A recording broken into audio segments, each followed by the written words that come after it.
What are your thoughts on that? Well, you heard earlier that there's no real concern about aluminum because it's such a small amount, and so it really shouldn't matter. But the kind of aluminum that we put into vaccines is a different kind of aluminum that we see environmentally.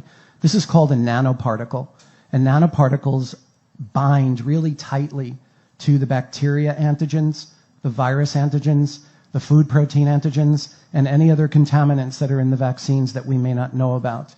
And we know that the biochemical properties of nanoparticles is that they are capable of entering the brain.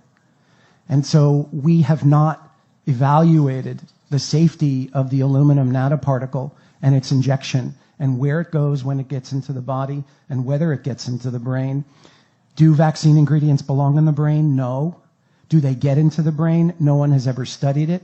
But animal studies using the same chemicals that are in vaccines that we give to children directly demonstrate that the vaccine ingredients do enter the brain. We are ignoring this information. There are scientists in Europe who've actually done studies on the aluminum nanoparticle and have shown that it can persist in the brain for years and decades.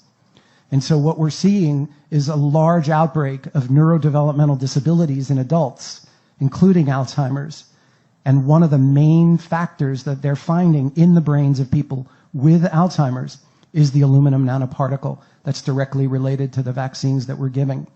So we have never studied whether the aluminum that we're giving in vaccines gets into the brain, and we've never measured whether it stays in the brain and what it does if it does stay in the brain.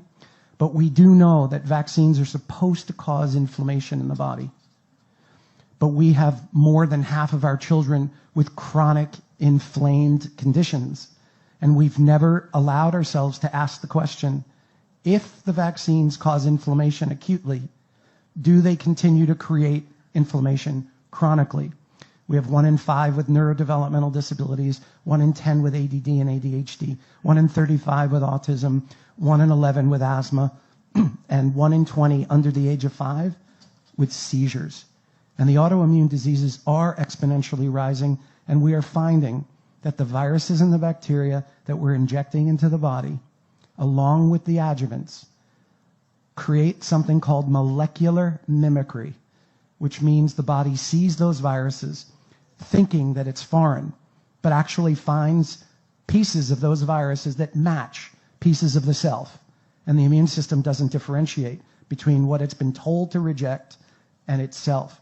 So it will turn the immune system on itself, leading to an autoimmune condition.